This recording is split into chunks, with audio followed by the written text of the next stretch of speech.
Hello and welcome to the Liverpool Connection podcast. I'm your host, Daz. I've got Steve with me and a very great guest. I'm really looking forward to hearing Mr. Kieran Smith talk about the Liverpool FC Historical Society. Hi, Kieran. How are you doing? All right?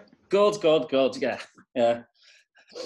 So, my first question for you is basically, why Liverpool for you, for yourself, and what winning the league means to you? Well, why Liverpool? I grew up in the 80s, and Liverpool were winning a few things back then. And it was really at school, it was a choice of Liverpool or United. And thank the Lord I chose Liverpool on that one. And I guess they were on TV a lot, the finals and what have you. So growing up, it was, it had to be Liverpool really for me. I can't really remember when, but I remember watching the 85 European Cup final. And I read Admiral football kit for Christmas.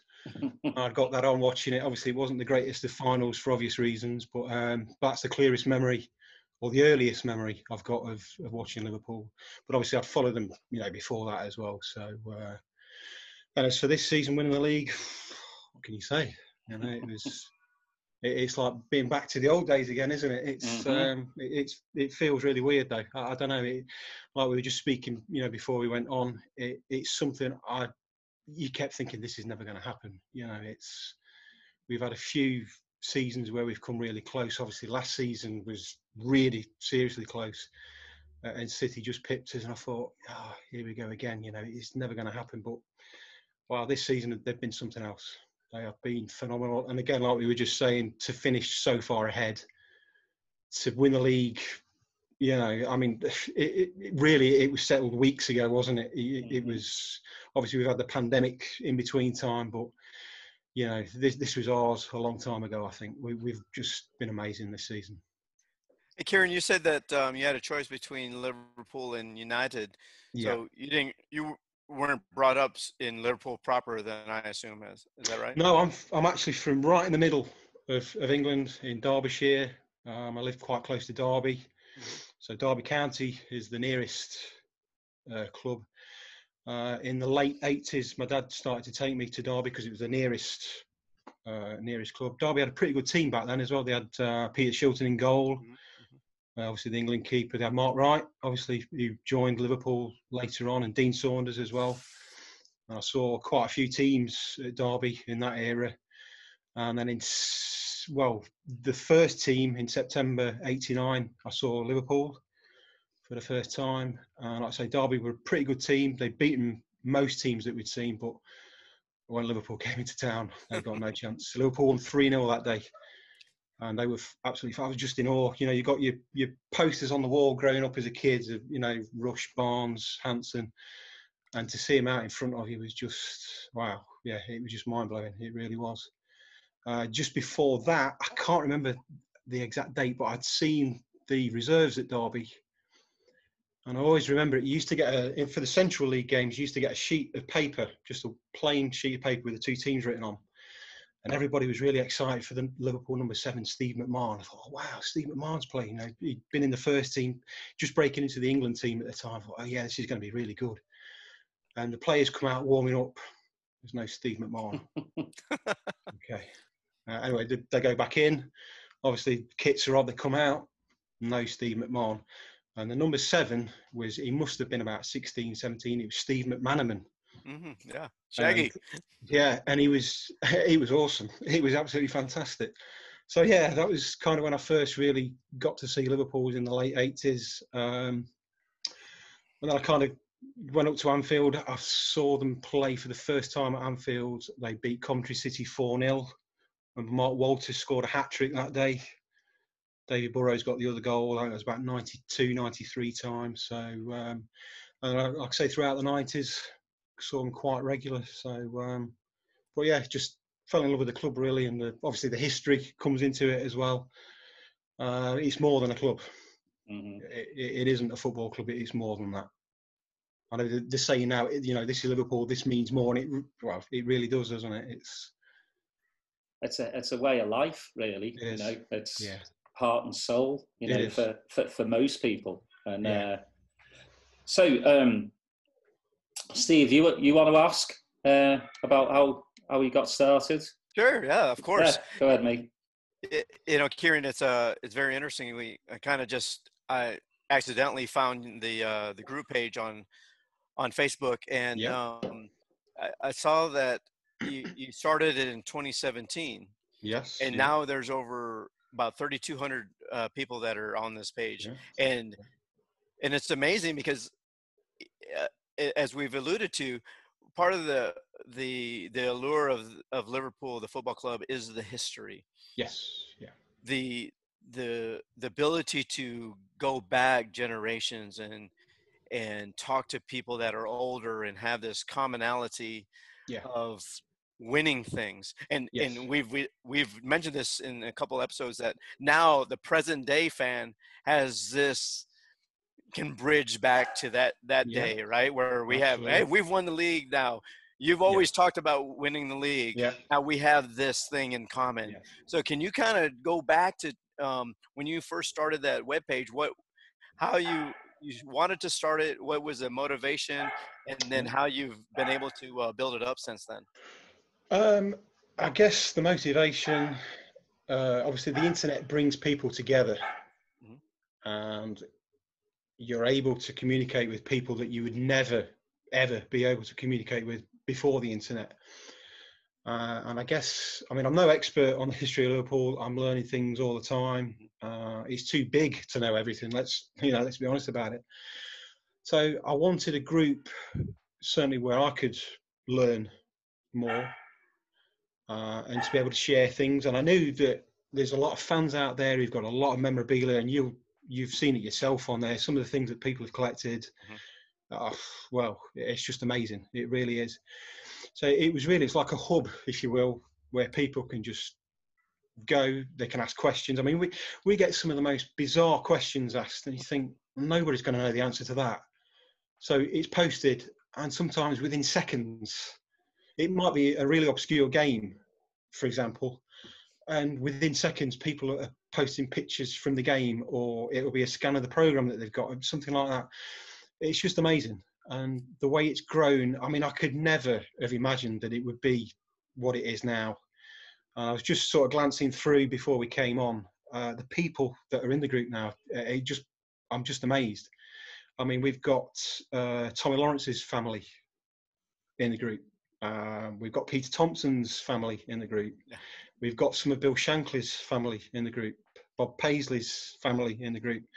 Like I say, supporters that have been going for years, that have been collecting things. And it's just, we've got Stephen, the curator of the museum at Anfield, in the group. He posted some things a few days ago, just after the trophy presentation, actually. And it's just amazing. I could never imagine that it would be what it is. It's grown into something. I guess in a way, Facebook really isn't big enough for it, which is why I've been sort of toying with the idea of a website, which I'm still kind of working on. But really, it was just the means of sharing knowledge, I guess, and memories. And I think what's really important is, and I know you've got George Scott coming on, was it next week or the week after? Several of us have been biting at George's ankles for a year or two now to get a book written, because an important thing is memories, if you don't pass it on, lost. And they're lost forever, and there's a lot of information that that I've personally found out about Liverpool through really old newspapers, that kind of thing. But it's the personal stories that count as well. And like I say, if you're not documenting that in some way, it's gone.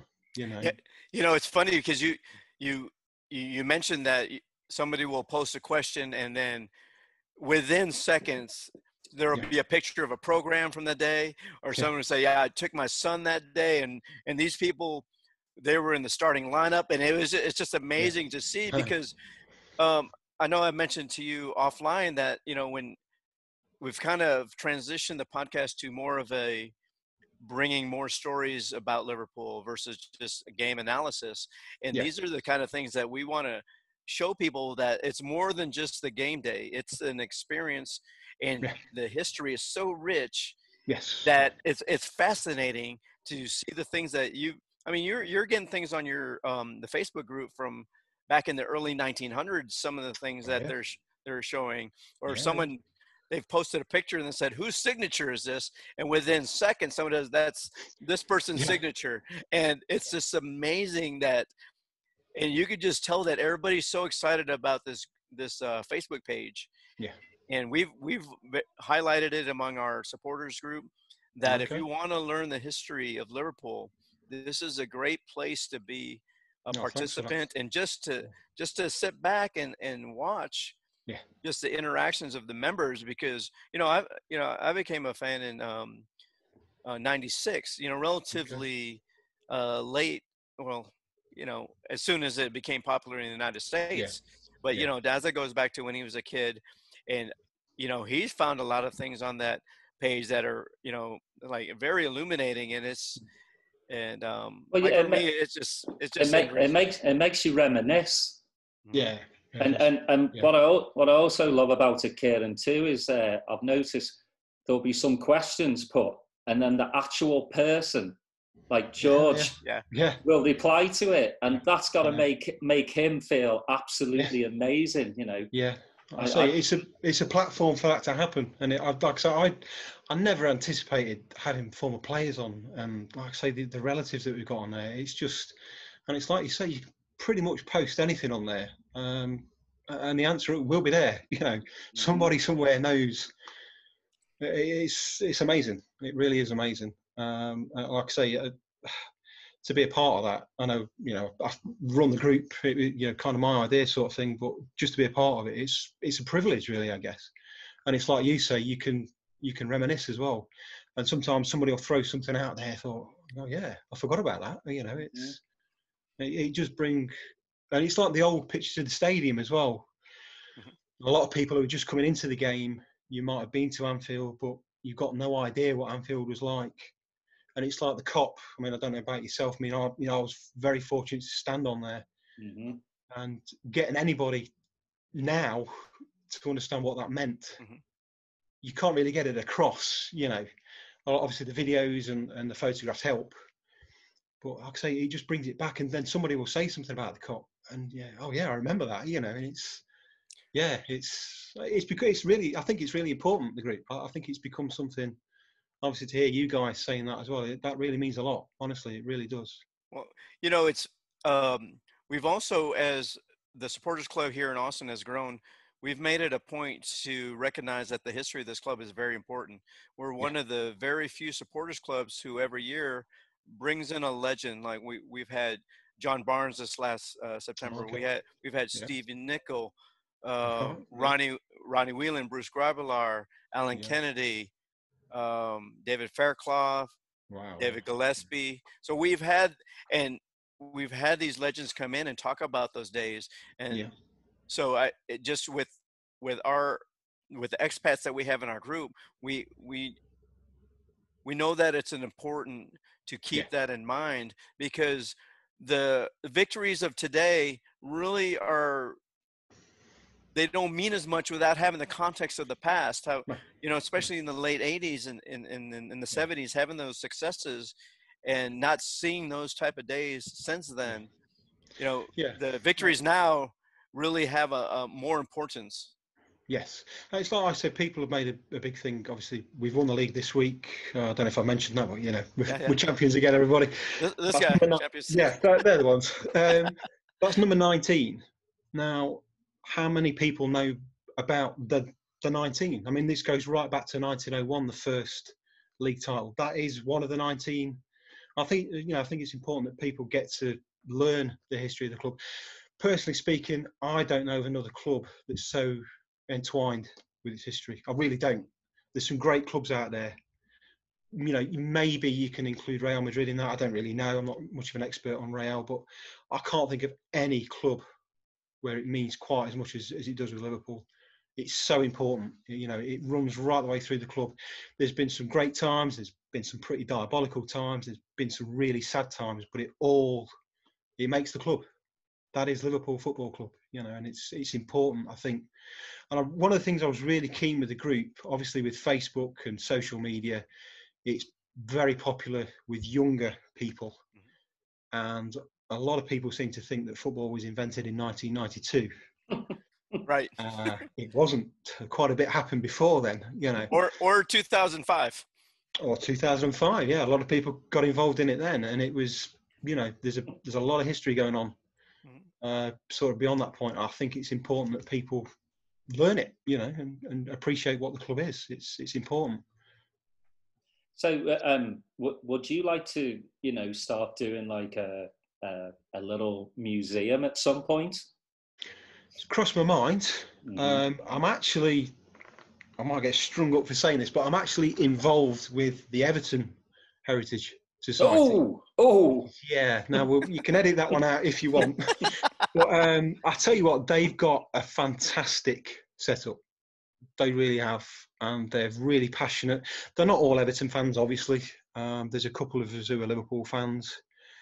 But what they do regards the history of Everton is amazing. They've got a collection of items that are amazing. You know, they're going right the way back to the very beginning. And yeah. Well, I mean, I don't mean to interrupt, but really the history of Liverpool is intertwined with the history of Everton, right? So big time. I think sometimes you have to take that in consideration, that they're in the same city. The club started from the Everton side.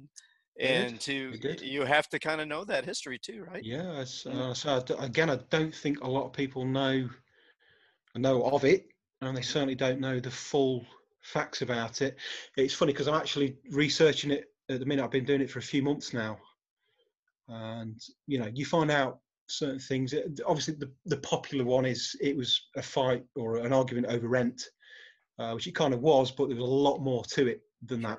But as you say, without Everton Football Club, there's no Liverpool Football Club, and again, that's a fairly major part of the club's history, you know. So yeah, it would be nice. I mean, I have thought. I mean, as you say, a lot of people post their memorabilia on the group, and I thought maybe not a physical museum as such, but a virtual one, which is where a website could come in. That's something I've been thinking about. You know, like I say, Facebook's been fantastic, and it's joined people together, but it has its limitations, you know. Sure. And I think we're starting to get to a point now where you've got to start thinking about doing something, you know, slightly different to put it out there to a wider audience, really, I guess. And you can't just rely on social media, I don't think. I think you need to have something where you can grow it. And I think probably a website that's where it'll go. That's probably a good feature to have, where you can do a website and then search for maybe different years or different events, and have the memorabilia or artifacts from that particular time frame to be able to look at. That seems to be very popular. It is, and one thing I'm really keen on. I mean, we've heard a lot of it here, and I guess you've probably heard it over in the States as well. Jurgen and Jordan Henderson have made a big thing about teamwork. And running through the history of the club, you know, it's not just the players, it's not just the managers, it's the ground staff and the tea lady, whoever it might be. They've all got a story to tell, and I'm really keen that we tell that side of things as well. And we've done features on groundsmen from the past. I mean, you know, serving for 30, 40, 50 years at Anfield, saw some of the greatest teams on earth playing at Anfield, you know. So I think it's important that you tell their story as well. It's really easy to get the players' side of things and the managers' side of things, but these people witnessed it as well. And I think that's it's an important story to tell. Well, no, I totally agree with you. I mean, that's because I mean, the groundsmen, they're the ones that actually, you know, do the pitch that they play on, that they win these titles on. One of my mates, his brother is a groundsman. And I'm just like this. Yeah. You know, I'm like this with the players. I'm like this with the groundsmen. Yeah. You know, or just anybody that works for Liverpool Football Club. They're all part of it, you know. And they've always been a part of it, going right the way back. And it should always be a part of it in the future. They've all got a part to play in it. And like I say, there's some great stories that they've got to tell. It's just, you've got to get it out there, and, everybody's got to hear it. I think it's important, which again, I'm going back to great examples, George Scott. He might have been a little bit reluctant to tell his story because he probably didn't feel, he wasn't a first team regular or anything like that. But he was part of it, and he was the 12th best player in the world. Bill Shankly told him that, so it's got to be true. It's right there. And George has got some fantastic stories. I've been privileged to read his book, and I've written a few lines that are going to be included in it. Obviously, I'm not going to give anything away, but it's fantastic. I posted it, I think it was last night, a link to the page for the book, and it is a really important part of Liverpool's history. Yeah, we can't wait to have him on here in a couple of weeks and learn about that. He's amazing. He's absolutely, and the thing is, he remembers all of this as well. He's got such a clear memory of it all.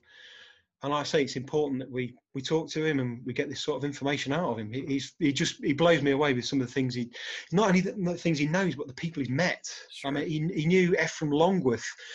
Ephraim was playing in the 1910s. I mean, you just can't.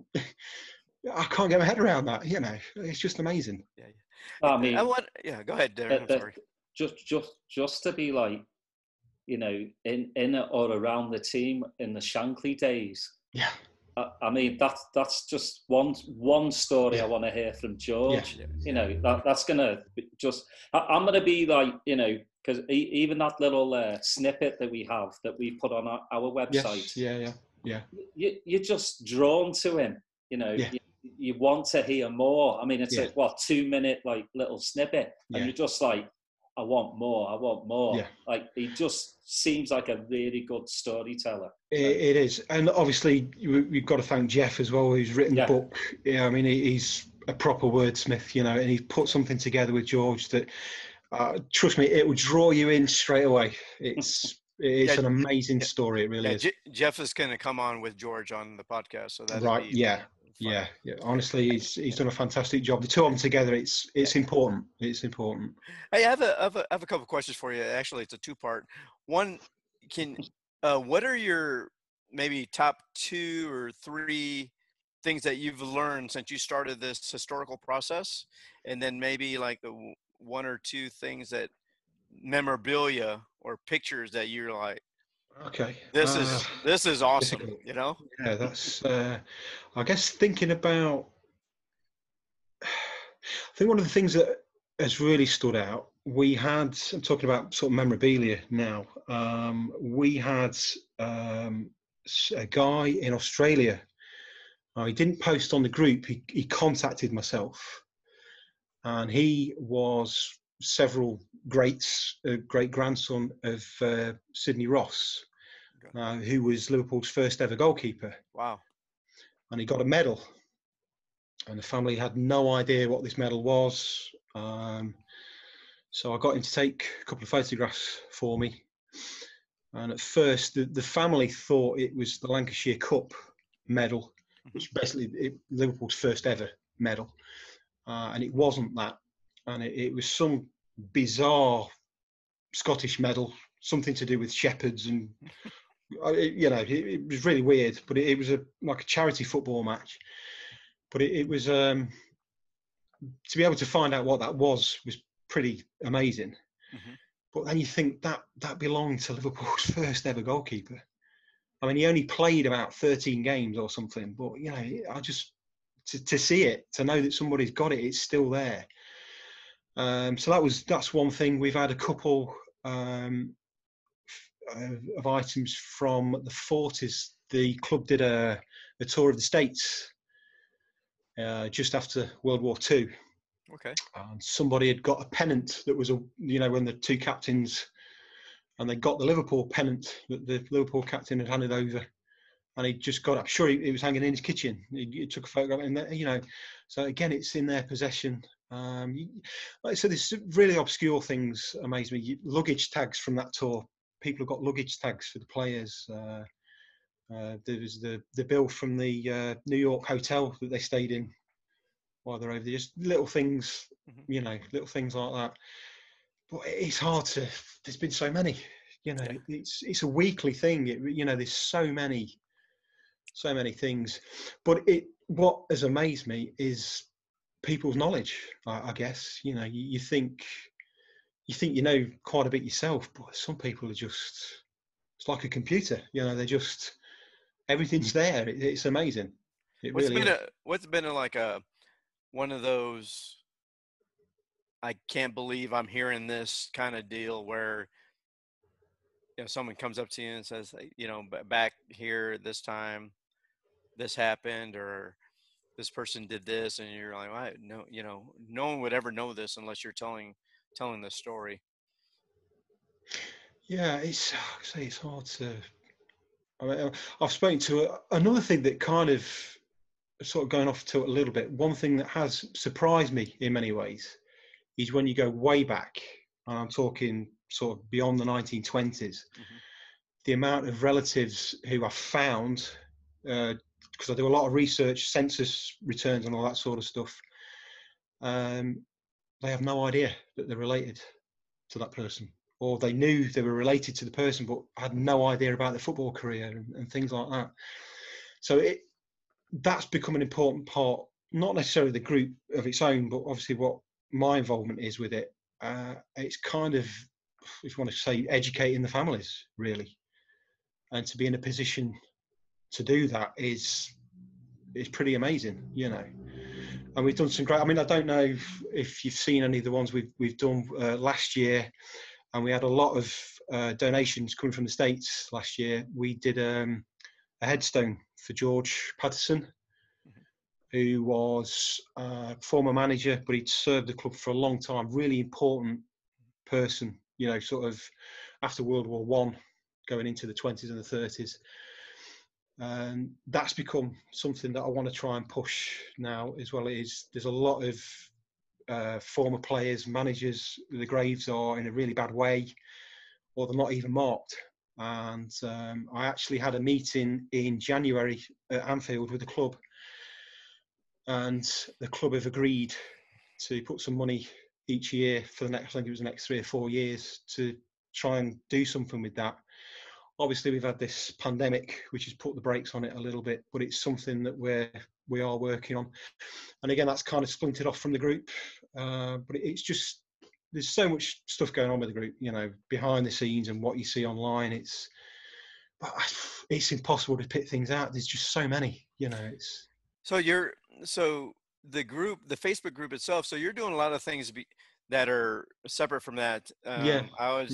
I guess the Facebook group is more of a bringing people together and sharing stories, but you're doing things behind the scenes that are really active in trying to preserve and bring to the forefront some of the Liverpool history, I guess, right? Yeah, the group helps because it can put you in touch with the right people.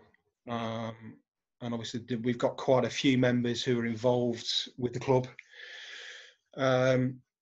So yeah, there's a few things going on that I can't mention at the moment, but there's things happening behind the scenes which hopefully in the not too distant future you'll get to know about. But yeah, I think it's, like I say, the Facebook is great, but it does have its limitations to what you can do with it. And some things you just can't just do via the group. You've got to kind of move on to other things.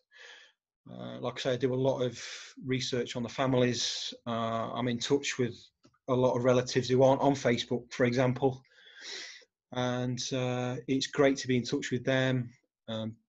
I get a lot of emails from people who are relatives of former players asking for information. Again, I do quite a bit of research on behalf of them. So yeah, there's a lot going on. It's I've not been posting quite as much on the group of late because of other things that are going on, but obviously the group helps because it gives you the shop window, if you like, and people can contact you through that, or can contact you via other people who are in the group. So, but yeah, there's a lot going on. You definitely need a website. I do. It's, if I've got the time to do one, I'll do it. But yeah, it does. Like I say, I think we're getting to the point where, you know, we've probably got to branch out a little bit and put something together. Watch this space, I guess. Yeah, right. So how do you, you know, obviously there's the popular thing is to compare the team of today with the team of the 80s, right? So how do you put that into historical context? You can't compare it. I personally, I'm one of these people that you just can't.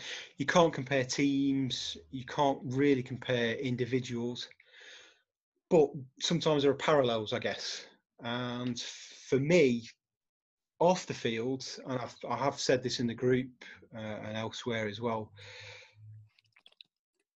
He isn't Bill Shankly, but you can see certain aspects with Jurgen Klopp, the characteristics and the sort of people around him, the players that he wants. I can see parallels with the early 60s and what was going on at Liverpool then. But you can't compare the teams. I mean, you know, you look at the Premier League. The Premier League is a different animal to what we knew, the old First Division. I mean, you know, the fitness levels are on another level altogether. I mean, even in the 80s, you got players finished training and they were tucking into a Mars bar and it was smoking. I mean, you just can't compare. I mean, personally for me, the late 80s were the team. But then again, I was a kid and that's what, you know, a lot of people, it was the team when you were a kid that stands out. So I was really fortunate to witness that side, and that stays with you. But you can't. I've heard people making comparisons to, say, Barnsley and Sadio Mane, but they're not. They're completely different players, you know. So the current team, they're their own team. You know, it's the team of this generation. Like, you know, we've mentioned earlier about that. They're their own team. They're making their own history, and let's hope that continues. You know. Yeah, no more 30 years, please. No, I think we've had enough of that. I think, you know, we've waited long enough. But you can see, I don't know, there's something about what Jurgen's doing. You know, what thing that stood out for me when he first came in, I think it was his first full day. The first thing he did, he went to the academy and he was watching the youth team training. And you think, you know, bit of a gimmick maybe, but it isn't. You know, Jurgen is obviously, he wants to build something. And the really important thing is, and again, this is why I kind of put him to a parallel with Shankly, although he isn't. There'll never be another Bill Shankly, let's face it. But, you know, Bill wasn't a Scouser, but Bill got Liverpool. Mm-hmm. He understood Liverpool. He knew what that club meant. And you've got to think when he came in, Bill Shankly, 1959, Liverpool, pretty terrible, really. The 50s have been pretty awful. And he recognised that club meant something to the city and could become something big. And obviously it did. Jurgen's coming into something, like I say, a 30-year wait. He's got all that history behind them already, but he's kind of building something new. And I don't know, I get the feeling, it's like people have asked me this week, you know, some big transfers have got to come in, then, you know, you've sold such and such. No, that isn't the case. You've got a really good team, a great team. But personally, I think, yes, players are going to go, but you've got youngsters. And Jurgen's not afraid. If that youngster's good enough, they're in the team, they're going to play. And I think you'll see this coming season, I think you'll see Curtis Jones featuring a lot more. Obviously, Adam Lallana's now gone. That leaves a gap. Curtis Jones, I do think he's going to start featuring a lot more. You've got players like Harvey Elliott. You know, I mean, he's only just finished school. Mm-hmm. And, you know, but you can tell that he's a real talent. And I think that's where he's going to go. That's kind of what Liverpool used to do. And, you know, you guys, you know, you'll know sort of the 60s, 70s and 80s, a player would come up to his end of his career. And I doubt you felt, you know, Ian Callan's, oh, he's finished, that's it, you know, or whoever's finished, because there was somebody waiting to come in. It's like I was thinking earlier, we were talking about Tommy Lawrence. We've got Tommy Lawrence's family in the group.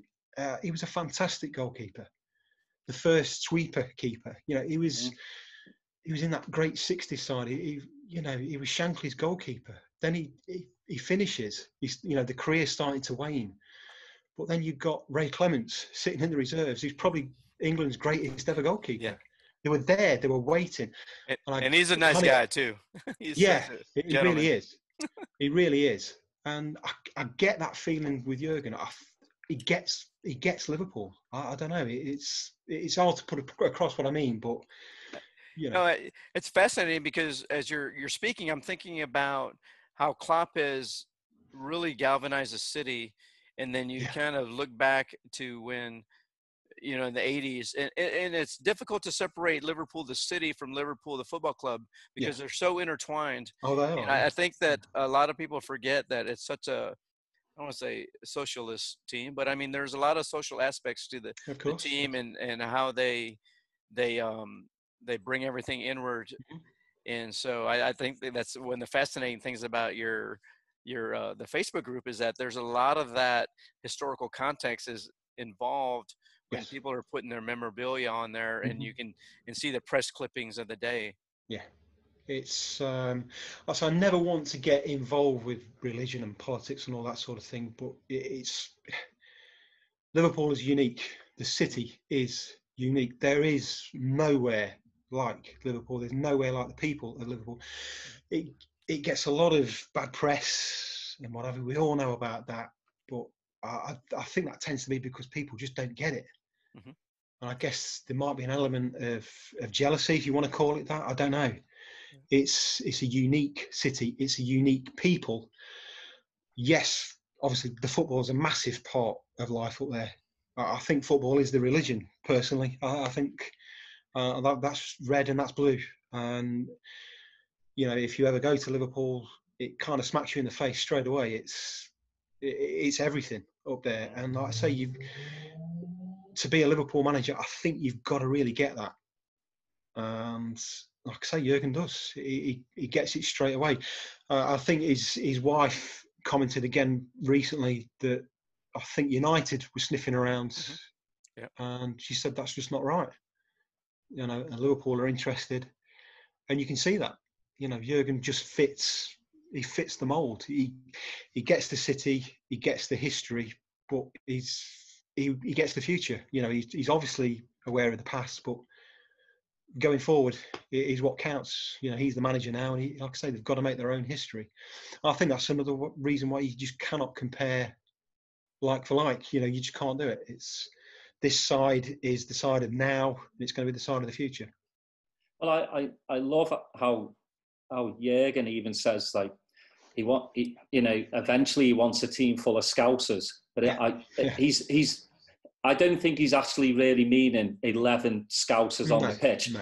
It's, you know, the whole sentiment of how Scousers play with their heart and soul. He wants 11 players that are exactly like Scousers, you know. But I agree with you with the kids coming up.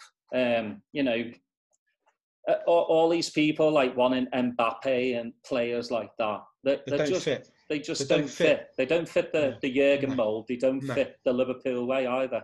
I mean, a lot, you know, with Mbappe, as you say, I've heard rumours about Neymar. Come on, it's never going to happen. Never. Not Neymar, please. It's just it's a no-go. It's not happening. You know, and like I say, you now Jurgen's gone back to what it used to be with Shankly and obviously, you know, the boot room era and all that.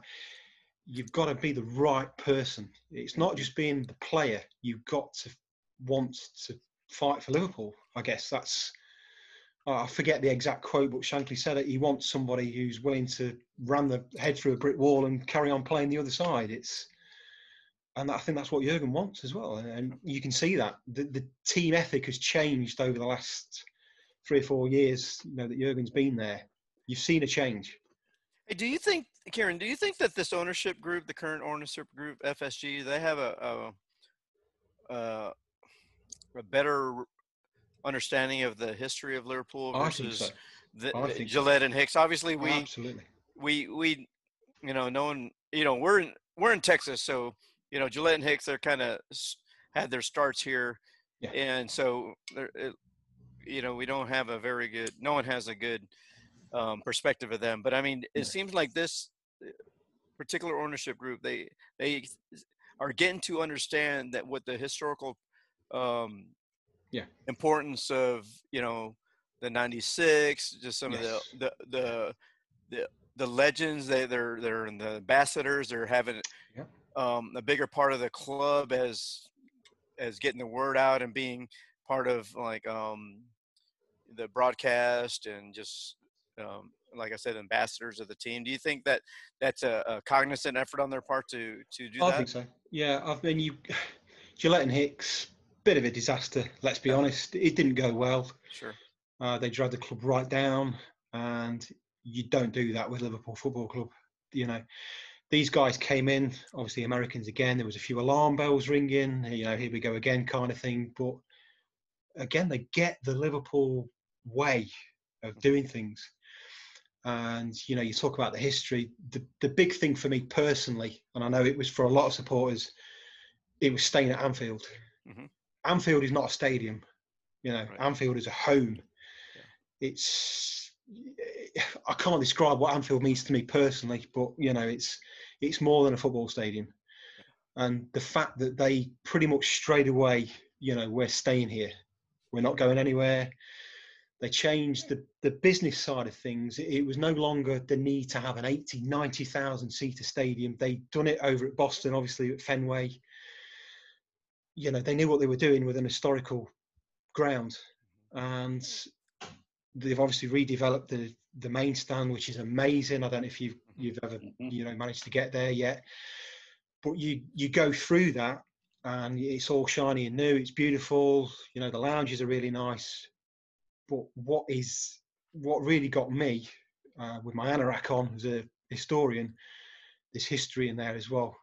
They've made it quite clear that, yes, new stand, but it all goes back to the history. And again, that's obviously the owners. You've got to give them credit for that. And the other things they've done, we've just obviously seen the Bob Paisley statue go up. Obviously with Emlyn Hughes, which is amazing. There are developments outside the main stand, with the plaques and everything, the seating with the Elisha Scott, Bill Shankly, Stephen Gerrard. Again, they get the history. They understand the importance of the history. You mentioned obviously the Hillsborough, the 96. That's always going to be a part of Liverpool Football Club. That's going nowhere. It never should go anywhere, and they got that. Yeah, you answered I was going to ask you that question about the stadium because I think a different ownership group, would have had a different perspective because last summer they played in Boston and a lot of us from Boston went there. And as an American baseball fan growing up, you just see the history of that stadium as you're walking around. And then having been to Anfield and knowing the history of that, and the last time I was there, the main stand was not yet completed, but it was the structure was there, and so you kind of get the same feeling when you're walking around the stadium that when I was walking around Fenway Park, is that this is an old neighborhood. It has so much history. I mean, you have a stadium that had Babe Ruth, played in it. So why tear it down? And then I think that was in my opinion, one of the best moves that they made, that they were we're staying here. We're going to put money into this, and credit to them, not getting any financing from any of the taxes from the local area, and it's all their money. So, kudos to them in my opinion. Oh, I agree with that. Like I said, they got off to a bad start, but that wasn't their doing. That was previous owners. Hey, but when you write a check for $250 million to get rid of debt, then hey, you're okay for me for a couple of years at least, right? It was a good move. Like you say, kudos for that. It's fantastic. They're doing a great job, and hats off to them. A lot of people don't like. It's like when you go into the store at Anfield, you get Boston Red Sox baseball caps, things like that. Right, sure.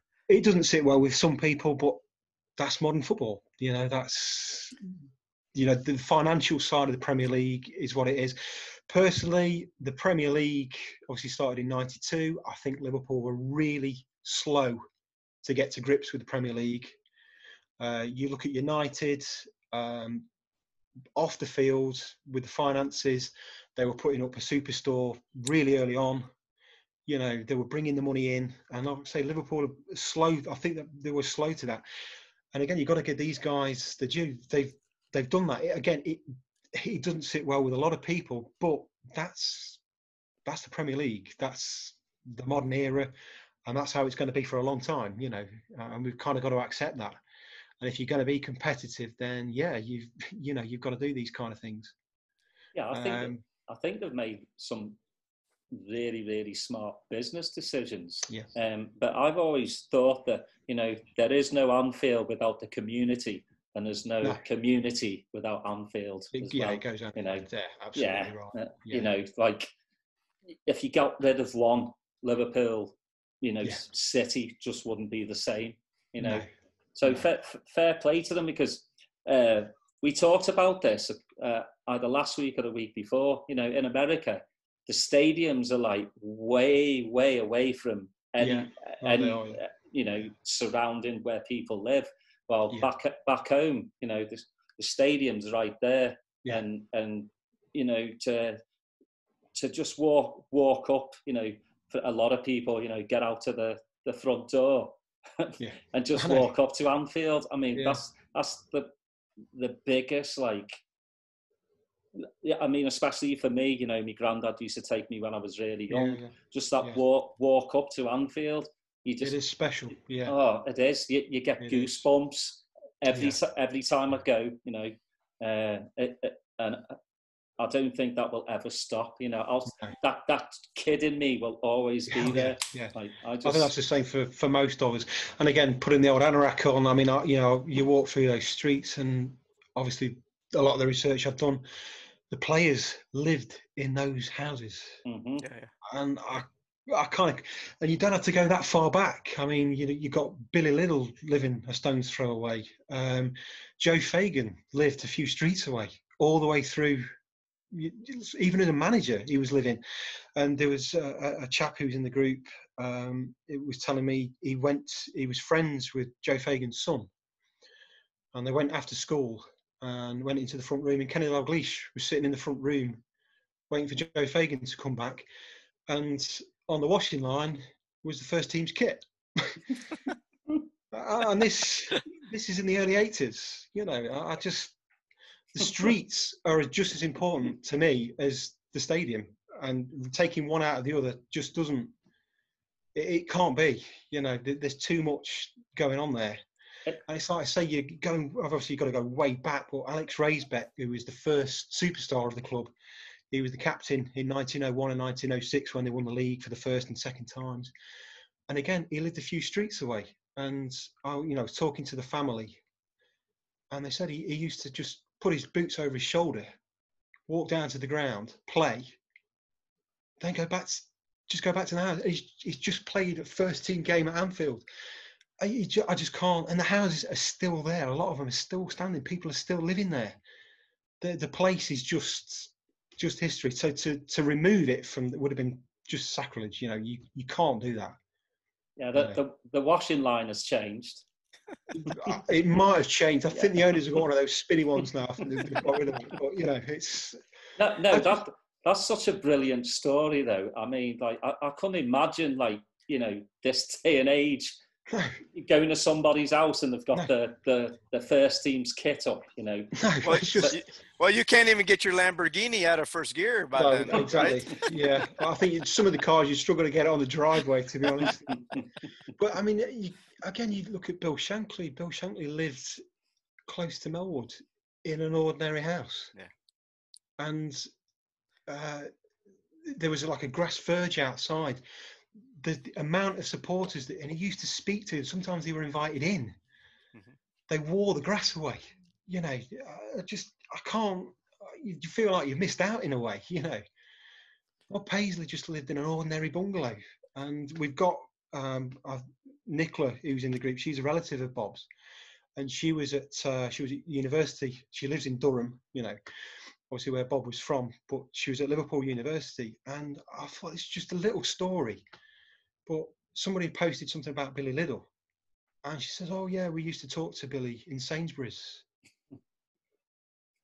She was shopping, not let alone shopping with Bob Paisley, but then they're just talking over the vegetables with Billy Liddell. I mean, I find it extraordinary. I just find it extraordinary. It's a beautiful thing. It really is. And to be able to tell that's what I mean. These stories, they'll die, they'll go. I think it's so important to get it out there. And I say that, they say the fields of Anfield Road, but the streets of Anfield, they're so important. And like I say, it's the community that continues. Okay, the players don't live in a 2 up, 2 down anymore, but it's still part of the fabric of the club. Anfield, the stadium is part of Anfield, the area. It's huge. But you mentioned the players. It seems like this set of players, they really are in tune with the community. You've seen the murals on the walls of the building with Trent and Hendo and Klops, and you just see that they know that they're part of history, and they know the struggles of the past, and they really want to make a difference, it seems. It does. And another side of it as well, and again, this comes down to the character. It's a big word. I keep using this describing. It's Brendan Rodgers' word. So did you ask him to use it? Yeah, he's got a trademark on it, but we won't even go there. But it's the character of the people that he brings in. And you look at people like Trent. Obviously, Trent is a Scouser, but it's the charity work that they do. They do so much that you don't even hear about, And like I say, that again, that's part of the club. That's what the club is. And these guys are multimillionaires. They don't have to do this. They do it, and it's not like a bit of publicity for the club. Oh yes, they're delivering food bags and what have you. They want to do this. Mm-hmm. And they take their own time out to do this. And that's important. How long was Robbo doing his charity work before anybody even knew he was doing it, right? So complete secret. Complete secret. They're all doing something, whether it be in Liverpool itself or further afield. And again, it's the Liverpool way. It's the city. A lot of these guys, they're not even from Britain. They're from way deepest Africa, wherever it might be, but they just click and they understand what it means to be part of the city. And I say, Jurgen just doesn't bring anybody in. Like we've already said, you've got to be a good player. You've got to fit into that side of things, but I think you've got to fit in away from football as well. I think that's really important. Jurgen just doesn't go and buy anybody. And like I say, you're seeing the ethos has changed over the years since Jurgen's come in. And like I say, you're looking at charity work and things like that. And it's such an important part of the city and the club. Yeah, right. Like Mane, what he does, for back home, building schools. Same with Mo as well in Egypt. They just seem, they've got the fancy car and the nice homes, but they still seem really, really down to earth. Yeah. And it's like I say, it's the team that we've got now, and like I say, it is a unique team. I mean, obviously a lot of players in clubs now, they've got charities and what have you, we know that. And obviously we can only really concentrate on what we know about Liverpool, but they do so much, and it's like you say, Mane sending a lot of money back to Africa to improve the life of people over there. And I think that's such an important thing. Kieran, it's, we're obviously brought you on to teach us a little bit more history of Liverpool. And in saying that, there's so many ways that a new fan can learn the history. We've brought in authors. We're going to have George Scott and Jeff here pretty soon. We had Keith Salmon on last weekend. Okay, yeah. And so if someone's coming into the club and they want to learn some more history, what would say your top 1 or 2 books coming in, besides Jeff and George, what would you recommend as reading? I think pretty much any biography that you can get hold of. Okay. There's been quite a few of those. I grew up reading Stephen F. Kelly books. Okay. Stephen's, well-respected historian. But obviously, there's a lot online as well now that you can, you can search. But yeah, I think for me, biographies, it's more of a personal thing. And obviously, Do there's you a have lot a of favorite? I like the Fowler biography. Yeah. Fowler is God to me. He was. I thought he was a fantastic striker. Obviously, one of the best in Liverpool's history. And it just gives you a bit of an insight into the life as well. Robbie, he was obviously a Scouser growing up in Toxteth. It was a tough area, and he came good. He did all right for himself. But you look at his biography, and it's just little snippets of the day-to-day running of clubs. And like Kenny Dalglish went and picked him up and took him to the training ground, I think, for the first time, and things like that. So you get a bit of an idea of how the club runs as well, and I think that's important. But for me personally, to be honest, a lot of the reading I do is ancient. I'm talking old newspapers and old magazines, that kind of thing.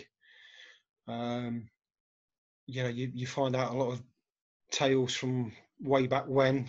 There's a lot of biographies that haven't been written about players, and it's so whilst books are okay, a lot of the time they can only go up to a certain point, and there's a lot of history beyond certain dates, which is just as important. You always think about Bill Shankly coming in '59. Liverpool's history didn't start then either. They'd already won 5 titles by that point. So, if you can get hold of magazines, or again, there's websites out there where you can find this kind of thing out. But just again, watching YouTube is another one. There's a lot of old games on YouTube, which again I still watch.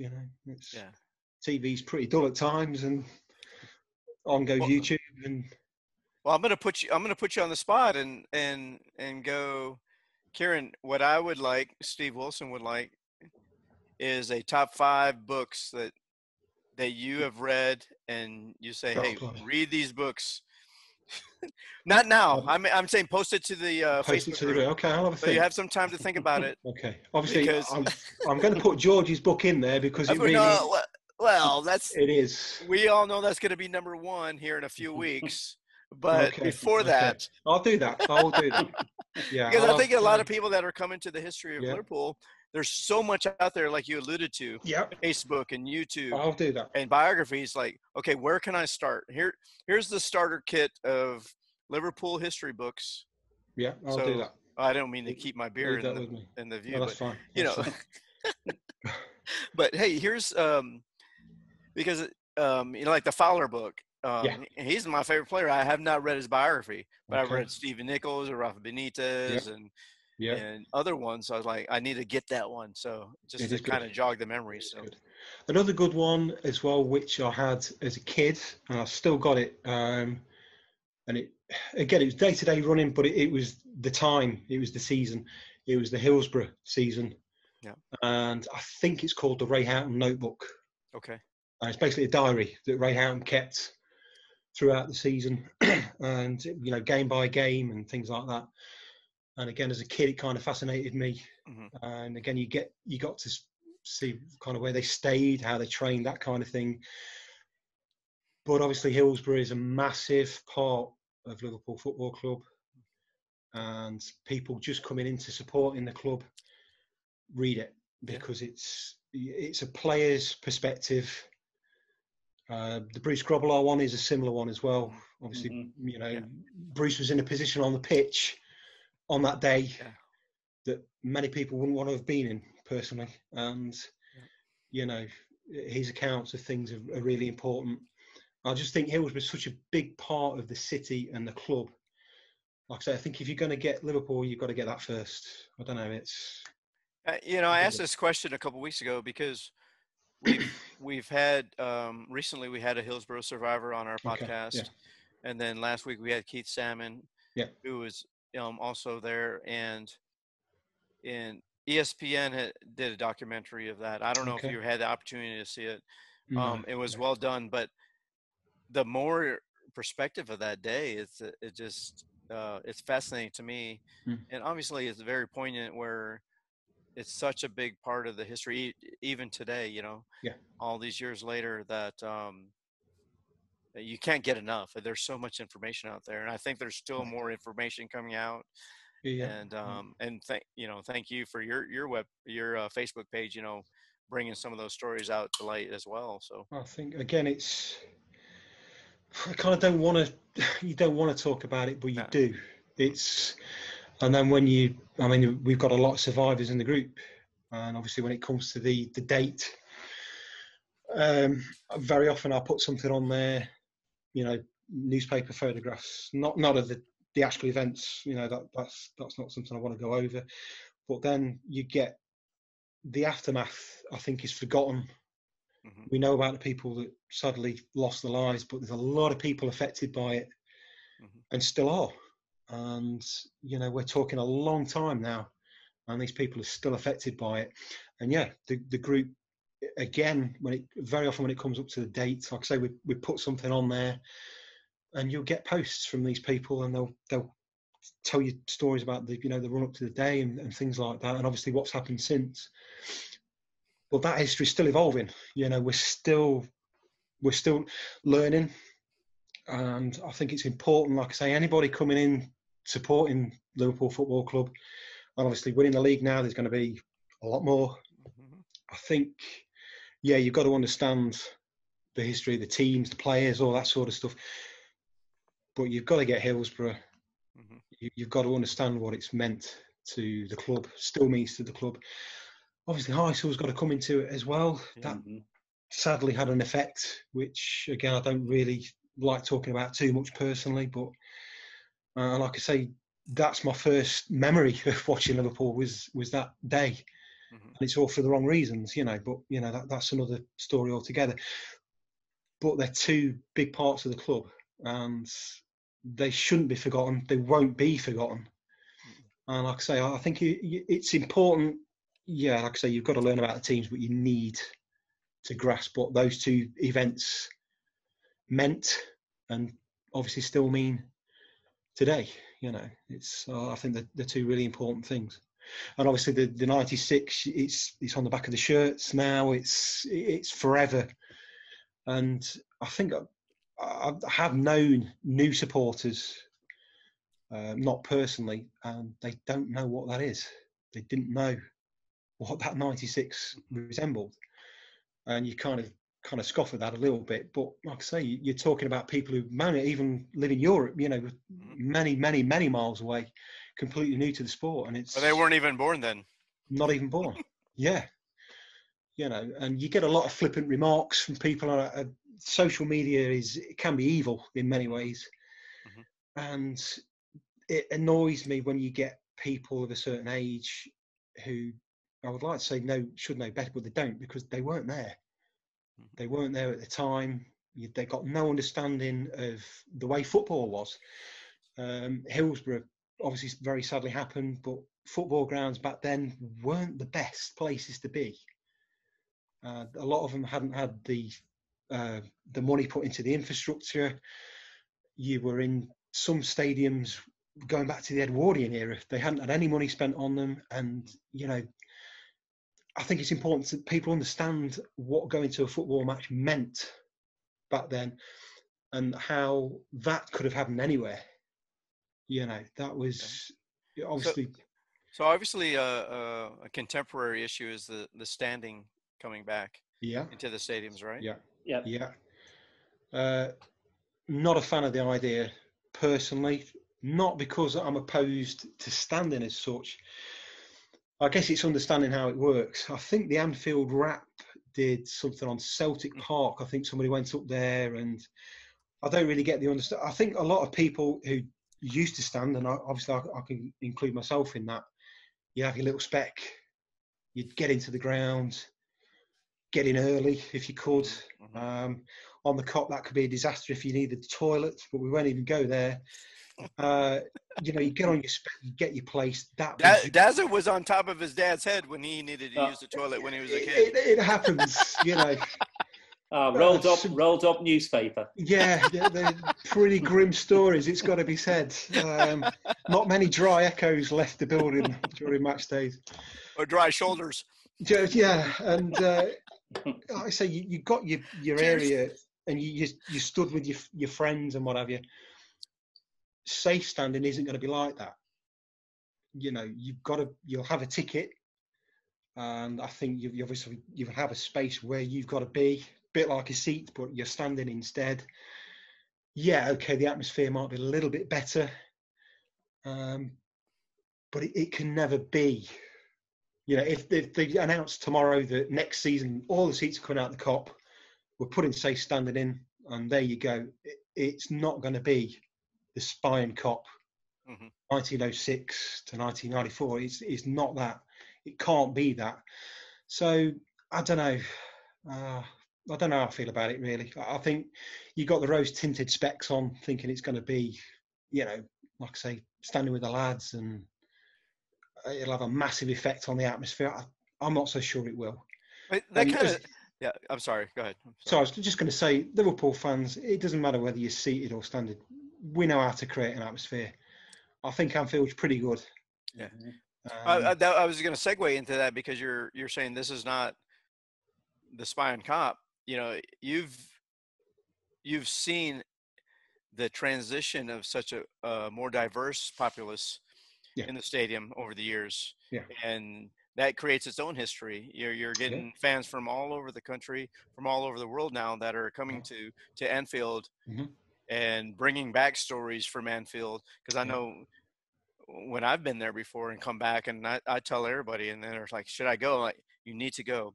Whatever you can do, go. That's absolutely. As a Liverpool fan, that's your mecca. And that happens.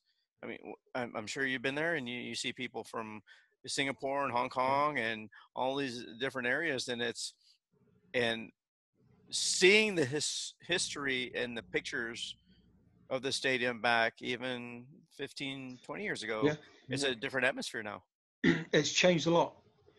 It has changed a lot, and I think the main stand, obviously, it towers over the Kop. I'd love to see the Kop developed to be much bigger. Whether that's ever going to be possible, I don't really know. It's going to be difficult, I think, but you never know. But I think now you've got this main stand, the sheer size of it. It's, you know, Anfield just. I mean, I remember. I think it was last year. We went up, took the kids up there, and we stayed in St Helens, and we drove in to Liverpool, and you'd hardly left St Helens, and you could see it. You know, it dominates, and you know, as a player, I know a lot of people in the past, when they used to go to Anfield, used to play at Anfield, the Kop, they were frightened of it. I'm not saying you necessarily be frightened of Anfield, but you've got to think as a visitor, wow, you know, this is something really special. And I've been to games when away fans have been there. I've been, you know, like the day before, and the away fans are on the stadium tours when they're going around the museum.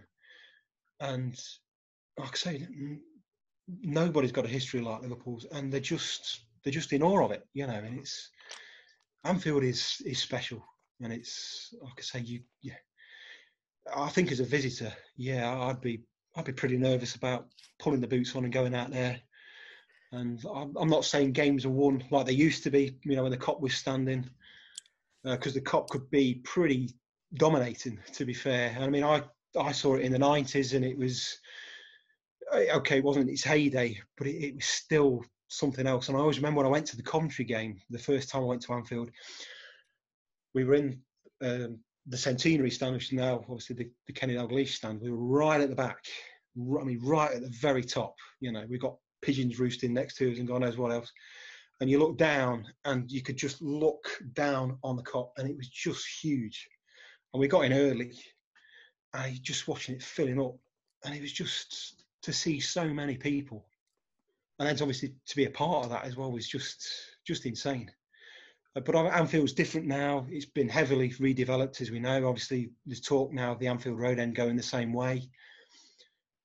Yeah, the stands are different, but the history's still there. And like I say, when you're at pitch level, it's something else. It is something else. I get kind of romantic, and I'm all over the place. But no, that's what's great about this club, because you can go back and be a romantic and think about all the things that have happened at Anfield, and it's just like, yeah, but it's Fortress Anfield again. Now we have the second longest unbeaten streak in the Premier League history. So those days are there, and I think so. Yeah. Kudos to Klopp and the boys that they make sure that there's no domestic losses anyway. No, they, like I say, it's difficult for generations who didn't see the success that we saw in the 80s and beyond. And like I say, they're seeing it now. The real test, and it is a test for this side, you've got to keep doing it. Yeah. Which is what obviously we saw, especially in the 70s and the 80s. It was a unique time. And I know United have had the success, but no, it just, to me, doesn't compare to what we had. We had it domestically, we had it in Europe. Mm-hmm. You've got to keep doing that. That's the real test. It's going to be tough, because the one thing you've got nowadays is money.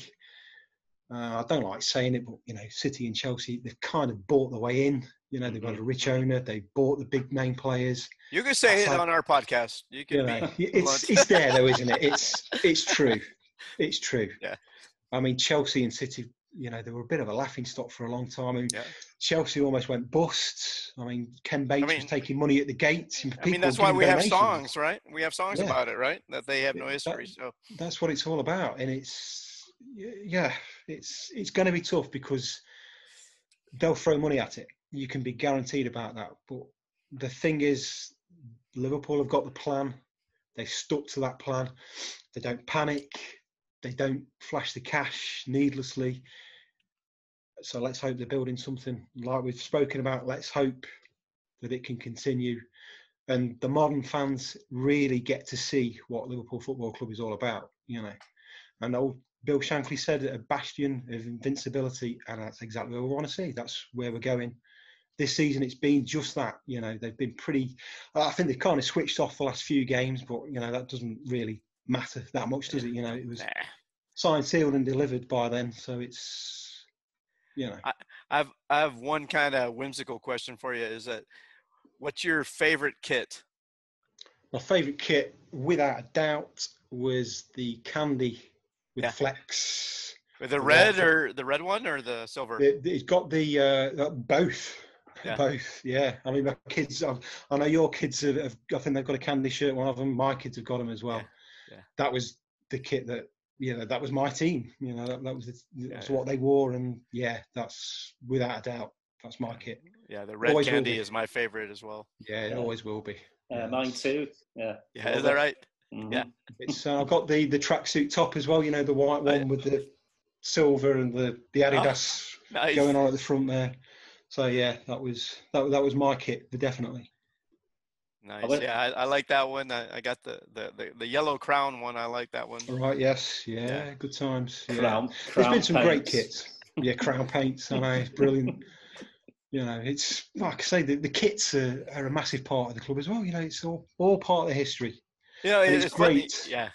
It's great that you've got the retro kits now that you can get hold of, and I think they're just as popular. I mean, you go to a match and there's as many people wearing the retro as there is the new. It's great. Yeah. Yeah. Let's keep our fingers crossed that Nike or however you want to say it. Yeah. Continue the path, because for all the problems that New Balance had, they really gave us some iconic shirts. Yeah, I think the current one, I know the time's running out on that one, but obviously Bob Paisley's birthday, and having that included in there was just, obviously it harked back to the 80s, didn't it, with the stripe and everything. So that was, they did well, but they've had some good kits. It's not been too bad. So Nike. Let's see how it goes. How do you say it? Nike or Nike? Nike. Hey, there you go. I guess it depends where you come from. I think this is a transatlantic thing, isn't it? That's right. It might get edited out. I'm not sure, but no, we'll American well, if editor. I say Nike as well, you can, you can choose. You can choose.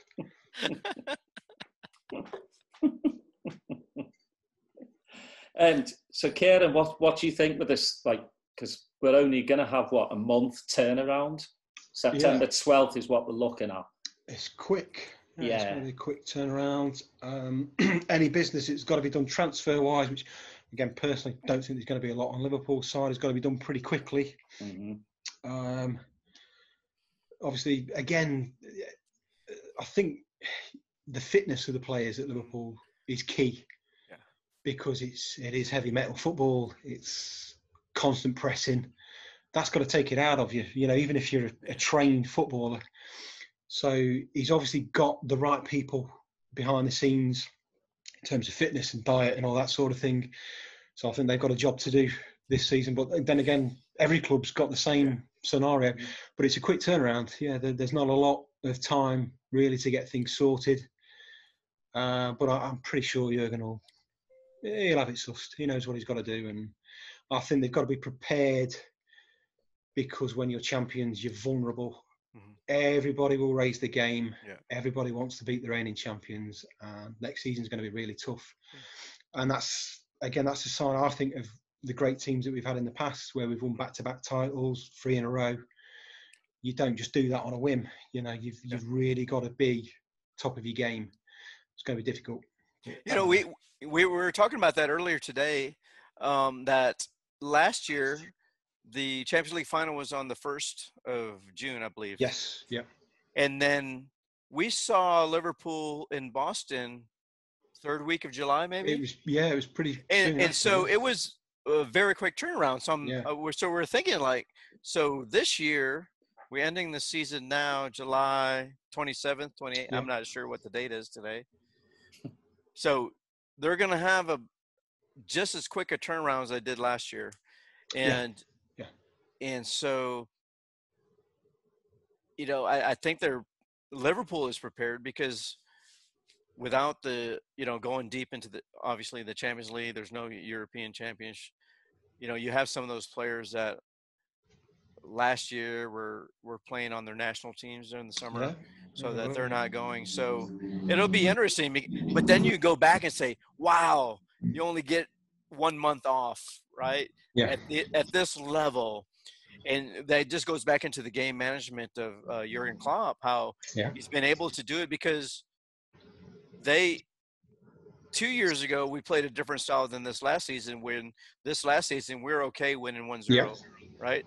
Yeah. So just it'll be interesting at the next progression of this team's like, okay, how are we going to play next year? Now that like you said, everybody's going to be aiming for us, having been the runaway winners. Yeah.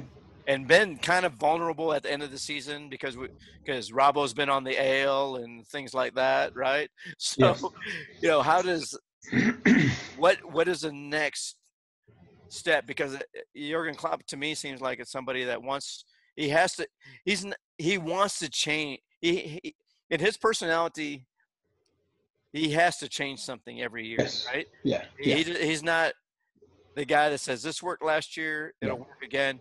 He's always tweaking. And I think Pep Guardiola is the same way. He's always tweaking, and it's not enough. And so it'd be very interesting this next season. It's kind of, going back on the history side of things, I always remember an interview with Bob Paisley. And it kind of goes back to what I was saying about always having a replacement. A player comes to the end, somebody waiting. Bob Paisley said it's got to be turned over year by year. It doesn't necessarily mean, selling a load of players and bringing a load in. You just got to, like you say, tweak it. Something's got to change. Don't be so predictable. Do something differently. Train differently. Eat differently. Whatever it might be. And Jurgen and his team will do that, because they've already done it. They've done it year after year while they've been at Liverpool. He's surrounded himself with a backroom team that he trusts, that are obviously very good at what they do as individuals and as a team. So they'll have a plan, I'm fairly sure it would be like it used to be, where you only concentrate on each game. I think there was an interview with, it might have been Jordan Henderson, can't remember now, but they only concentrate on the next game. There's no, and that's what Liverpool used to do. It was only about the next game. You're only as good as your next game. And I think that's, again, that's the mentality of this team. Pre-season, like I say, they'll prepare however they need to do. They'll be ready. They'll be ready. I hope. Sure no, well, I know they've got 2 weeks off, but I think it's defo different from other past seasons because the players aren't going to go on these massive holidays. No, they're going to stay home. They'll probably have some fitness, regimen to kind of follow, dietary as well. So I think they'll be good to go. I mean, you got to think, like Steve said, we're not in Europe, so you've got City, United, Wolves. They're still in Europe, and still then going, I believe Spurs. Champion. Yeah, mid-table doesn't really matter. Yeah, they won't be in Europe much longer. No, I meant this. Yeah, I meant this season, this summer. But I mean, Champions League finals not till the end of August. Yeah. So again, whoever's there, isn't it? They're playing all the way up, so they'll only have a 2-week break. Absolutely. Right. Yeah. It's there. I would think I think they're in a good position. They're in a good position. I would think some of those teams by Christmas time are going to be knackered. Yeah. So, and you could see as well, I remember, obviously it was kind of when Jurgen first came in, people were saying, the players look shattered. It's Jurgen's style of football and, it's too much. People were pulling up in games with hamstring injuries and it's training them too hard. Something's changed. The players are now at that level that Jurgen wanted. He didn't say, you might be right, I'm going to have to lower this down a bit. No, if you want to play for Liverpool Football Club, you're going to play at this level. You're going to play at this standard. And players are doing that. Milner, God, I don't know how old the guy is, but it's just non-stop. He's playing now as well as he was, a decade ago. It's the Ribena. It's got a lot to answer for. I mean, I've tried it, but it hasn't worked for me. But it's. I love it when he takes the piss out of Manchester. Yeah, he got that one in. That was nice one. Yeah, he got that one straight away. Yeah, it's like I say, it's the players. They obviously want to play. And to do that, you've got to be a certain level. You've got to be a certain standard. And like I say, they'll be firing on all cylinders. They'll be ready for next season. I think it's the balance in the team as well, with keeping people like Milner as well, for the youngsters to learn. Definitely. You need those kind of players in the dressing room, whether they play every week or not. Hendo, he's pushing 30, but you need the senior players to kind of help, and even like players like Trent now. He's young, but he's looking back at Nico, going, kind of follow kind of what I'm doing. Then you think what he's done. I mean, the Champions League, 2 Champions League finals, Champions League winner, Premier League winner, Super Cup winner. Mm-hmm. I mean, he's not done too bad, has he? Really? I mean, I don't know. He's about 15, is he? Whatever it is, it's just insane to think you've got a young player like that. I mean, and he's only going to get better. He's only going to improve himself. Yeah. And it's like you say, he's already able to pass advice on. It's just unreal, really, when you think about it. But like I say, it's the balance has got to be there, and Liverpool have got that. They've got that. I was watching Jamie Webster's Boss Nights concert. Yeah, Boss Nights earlier, and they had the banner says, "These are the days." They are. Not these were the days. These are the days. These are the days. So we're living in a good time, and there's a lot of history to be made for sure. There is, and I'm fairly confident they will do, because like I say, they've got the Liverpool way. They don't do it the same as everybody else. They're not throwing money left, right, and centre. It's a plan. It's going to last. I have got real faith in that. I think, like I say, Jurgen's pretty big on the youth side of things as well. You've got Melwood, sadly, going. Mm-hmm. There's a lot of history in Melwood. They've been there since the late 40s. all the great names that have been there, the boot room staff. Obviously, you've got Bill Shankly, you've got Ruben Bennett, Tom Saunders. They all worked there. That was the office as well as the boot room at Anfield. But times have got to change. And as reluctant as you might be to kiss goodbye to Melwood, this was Jurgen's idea. This was Jurgen's idea for now and beyond.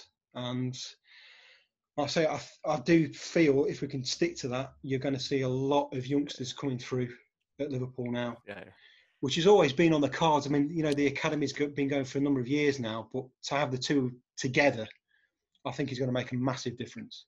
I really do. Yeah. Well, Kieran, as you know, as much as, you know, Daz and I, we host this podcast and try to bring more perspective into Liverpool and the history, and so we really appreciate what you're doing with your Facebook group. Oh, and thank you. We can't we can't endorse it enough that people that are looking to learn about not just now but back the history of all from the beginning. You know, they need to look at the club, and even if they're not, and what I found is that even if you're not a participant in the Facebook discussions, just to see the pictures and the memorabilia that's being posted is just amazing. So we really appreciate the efforts that you're putting forth and really getting the word out about the history. Yeah, that means a lot. And sorry, I've you know, looked at your Facebook page and I'm like gobsmacked by half the stuff on there that, you know, so am I. I thought I knew a lot about Liverpool, and then I'm going, you know, somebody posted a picture of the old football, the red and white one, and same with the League Cup. Yeah. Like I'd actually never seen a picture of it before. The old one, the old one, yes. Yeah, the silver lady on the top. Yeah, it looks like it's been painted by me kids. It had red and white, but it's something that like. Oh, the Curlet Cup. I'm with you now. Yeah. I was like, what? Yeah, I know. It's that it sits in the museum. I don't know if you've ever seen it in the museum, but it sits in the museum at Anfield amongst all the others. And it draws so much attention. And to think that the trophy wasn't there at the time of presenting, and the supporters, Coppites, made it. It's made out of newspaper, I think, and paint at home. And it's still there. It's a thing of beauty. It really is. It's really, as you say, it looks like your kids have made it, but it's a massive part of Liverpool's history. And you see the pictures from that game when they were presented with it. There it is. It on that day, it was the Champions Trophy. So yeah, it's just, you know, for people to post. I mean, I posted a photograph of it some time ago on there, and it's like I say, it's just, you get bizarre posts on there, you get photographs on there that you didn't even know existed. You get stories on there, stories of old players. You get stories of people who used to work on the turnstiles, but it's all part of Liverpool's history. Like I say, some of it's good, some of it's bad, but it's all there. But it needs to be told, though, you know. It does. Sure. It does. Yeah, and I hesitate posting any pictures because mine are in color, so I don't. No, that's fine. No, look, if it's historical, get it on there. Seriously. I don't know about but like you see all these pictures in black and white. It's like, okay, I don't want to show you a picture from 5 years ago with me and Robbie Fowler. There, though. But one of the things I wanted to do with the group, I'll say, it was fans sharing memorabilia and sharing the stories, and it's again, that's part of the legacy, if you like. You know, you pass stories down to your kids. I mean, I've told my kids about standing at Anfield, and when they don't get it, they don't understand it, but you know, I've told them, I've shown them the videos, things like that. But there's so many stories. Everybody's got a story to tell, and like I say, you're passing it on through Facebook. You're passing it on to a lot more people. I think that's important. Yeah, I'll post a picture. Peter Moore came to our pub, and then had a discussion. He presented us with one of the purple New Balance kits that had all the players signed it. That had I think it's 19 on the back. So that was that year. That's it. This season, come September, this season's history. Yep. It's in the past. Next season's what matters. So yeah, it's okay. It's fairly modern, but it doesn't matter. Right. If you've got a story to tell it, and it's important that people do that. Well, that's the thing. I don't like to talk, so. Well, I can't believe that, Stephen. Yeah. Yeah. He's a bit quiet today. Okay. But that's the thing, Kieran. A lot of people over there will never step foot at Anfield. Exactly. Just because of monetary or just life reasons. Yes, yeah, so, of course. Yeah. So Facebook groups like yourself and these stories bring them a hell of a lot closer than what they're able to. So like we say, Liverpool is a family. It is. It is. Yeah. Whether a global family now. Whether you've been there or not, if you put on a Liverpool top, a scarf, or even not, you just support Liverpool. Like exactly. That's good enough. It doesn't matter, does it? It doesn't matter. I mean, I've always had, because obviously, I'm an hour and a half drive from Liverpool. I've always, you support your local team. It's never resonated with me. And like I say, I don't care. Obviously, in America now, the name Liverpool is getting bigger. It's irrelevant. When you're watching that game, you might not be in the stadium, but there are millions of fans wherever they are in the world, and they're watching that game at the same time as you. That's all that matters. That's that's being a fan. That's what it's all about. Brilliant. Yeah. It's there. I got nothing to say now. It's there. No, that's that. Well, told you, yeah. I get a bit. No, don't hold back. Well, look at us. We get the same way. So, we watched the game this morning. Watched Jamie Webster sing some songs, come on the podcast, and I might go talk to myself in the mirror and talk about Liverpool for the next 3 or 4 hours. Who knows? Why not? I do it most nights. So, it's held me in good stead. Well, we really appreciate you coming on, Kieran. Thank you again. I appreciate being asked. It means a lot. It does mean a lot. Just before we go, I think you might have seen it yourself, Stephen, and a lot of the American fans may not know the name of Hugh Lester. He was Liverpool's first foreign player, if you like. He comes from Iowa. Right. Yeah. I think I posted that. You had mentioned it in your group, and then I posted to our group that was fascinating. Like the first Liverpool player from Iowa, from a foreign player for Liverpool from Iowa. He was from Iowa. It was mind blowing. So those are the kind of things that you find on Kieran's Facebook group. It's there, and it's obviously it's great for you guys over there. It's a link, if you like. He only played 2 games, but that's irrelevant. He was the first one. Well, it is irrelevant because we're going to have Howard Gale on. Okay. Here, we're supposed to have him this week, and then unfortunately he had a family death, and but he only had 5 appearances for Liverpool's first team. Yeah. But it's history, and those are the kind of things that, like Daz and you, we want to get out to as many people as possible. And, a lot of people think John Barnes was the first black player for Liverpool. But it was actually Howard Gale. Yeah, it was. But he's got an insight I really want to, because the whole racism. Of course, it's prevalent now, which it's always been, relevant. So I remember again, I went on the group some time ago now, and it was when Barnsley just signed. And it was obviously it was the article about him. It was in the Echo about him signing for the club, and it kind of struck me because Barnsley was a hero for me. What a player! Yeah. And he was basically saying, "Give me the chance." He didn't allude. He kind of alluded to it was to do with his colour. Right. You know what I mean? And reading that as an adult now, I just can't believe that would have been an issue. Mm-hmm. And he had abuse at matches, as we know. We've learned all this since. But the guy was a genius. Yeah, of course. I mean, obviously, he was a lot younger, but we had him here, we had him here last year in September. He came in. We did a John Barnes night, and just to hear the stories, and that there's he could have been here for 4 hours and not Yeah. stop talking, right? Obviously, because he's very opinionated. He has great perspectives on what it was like back in those glory days, Yeah. and then not the glory days, obviously.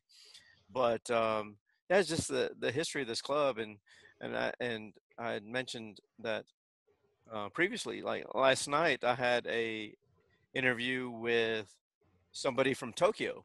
Okay. So now there's a new history with Minamino, and opening that whole perspective up. Yeah. You know, they're very excited about him being a part of the team next year, Yeah. and it just shows that this team just has a global reach now, and there's a lot of history to be made in the future for sure. Yeah. Minamino's he's going to be a star. Mm-hmm. I really do think. And I was up there. I can't remember who they were playing. He'd only just signed, but he was with the squad, and we'd seen them at Anfield getting on the bus, getting on the coach to go to the hotel. So it was a Saturday night. They must have been playing on the Sunday, and we'd followed the coach. Traffic. The city centre was gridlocked. So I took my two boys, dragged them out of the car. We were running to the hotel. We missed the bus. You know, they're already, but it was full of Japanese supporters. So instantly, just by signing him, you've opened up something completely new. So you're going to have a new market, if you like. You know, it's unbelievable. The power of Liverpool is something else. It really is. Agreed. It is. All right. Well, you know, one of our major deficiencies on the show is that we don't know how to end the show.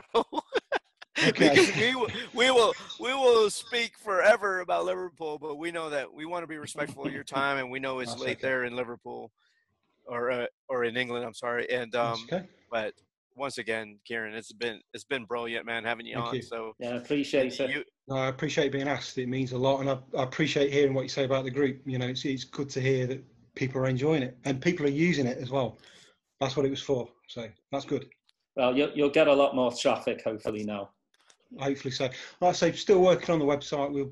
I'll put something together eventually, you know, when I find 5 minutes somewhere along the line. But there'll be a few other things coming up in the pipeline, which I know we might speak again, hopefully, about that. Yeah, we'll definitely have you back on. Yeah. Mate. And whatever we can do, Kieran, please reach out to us, and we will be your biggest supporter here in the United States and an advocate to help you broaden the horizon. Yeah. Superb. Appreciate that. Cheers, Kieran. Appreciate it. Have yourself a good night. I will do. Take care. You too. Cheers. Bye. See you. Bye.